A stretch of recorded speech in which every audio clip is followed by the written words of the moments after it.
Ford thought that AI could build better cars. Instead, it ended up bringing retired engineers back to work. Before we take a deeper dive into the story, make sure to like, share, and subscribe. Now that you have, let's get straight into it.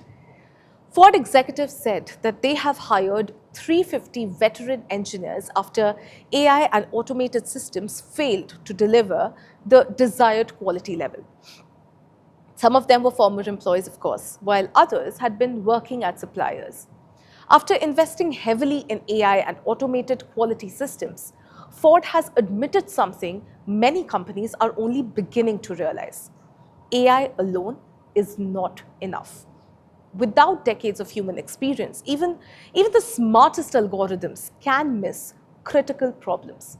And that is forcing one of America's biggest automakers to sort of rethink how AI should actually be used. Ford's expectation was quite simple. Feed engineering and requirements into AI, let automation identify problems, and produce higher quality vehicles. But according to Ford executives, that is not what happened at all. Charles Spoon, who is Ford's vice president of vehicle hardware engineering, admitted that the company overestimated what AI could accomplish on its own. He said Ford believed that simply introducing artificial intelligence and feeding it design requirements would automatically produce high-quality products. But the results fell short. As Spoon put it, AI is a fantastic tool, but it is only as good as the information used to train it. Ford realized that it had failed to preserve decades of engineering expertise before many experienced employees retired or left the company. Those engineers had worked across multiple generations of vehicles. They understood the core problems that never appeared in design documents. They knew when failures usually occurred, and they could identify issues long before production even began. And AI had none of that experience or knowledge. Without those real-world insights, its quality predictions simply weren't good enough. So Ford started bringing its experienced engineers back. Over the past 3 years, the company has rehired around 350 veteran engineers. Inside Ford, they are known as the graybeard engineers. Their role isn't just to solve engineering problems, they are mentoring young engineers as well, helping retrain Ford's AI systems and identifying quality issues before they ever reach the factory floor. Now, Ford's chief operating officer, Kumar Galhotra, said that the company had become too dependent on automated quality systems without achieving the results that it wanted. He described these returning engineers as being at the heart of Ford's turnaround strategy.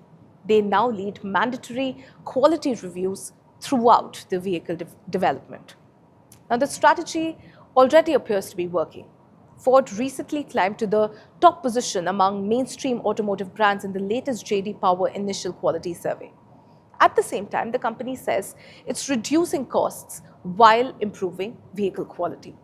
Now, what is interesting is that Ford isn't abandoning artificial intelligence because it's doing quite the opposite, viewers. It's trying to make AI smarter by teaching it with better human knowledge.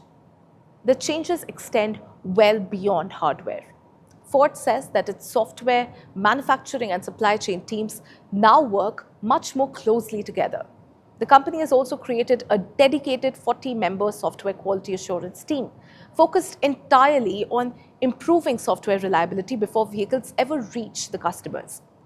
Ford says that it has introduced more than 100,000 AI-powered validation tests. Now, these tests are designed to sort of simulate a wide range of operating conditions. Whenever engineers make these last-minute software changes, the automated testing framework can quickly revalidate the system.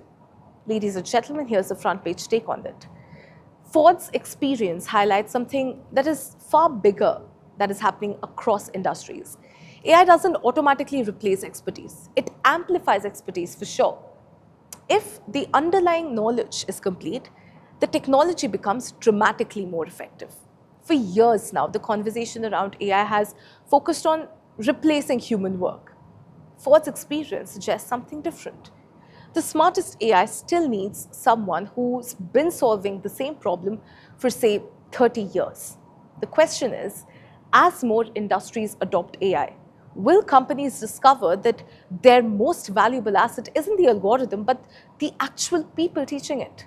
Let us know what you think in the comments below. This is Front Page by AM Network. Like, share, and subscribe. And always remember, think AI, think AIM.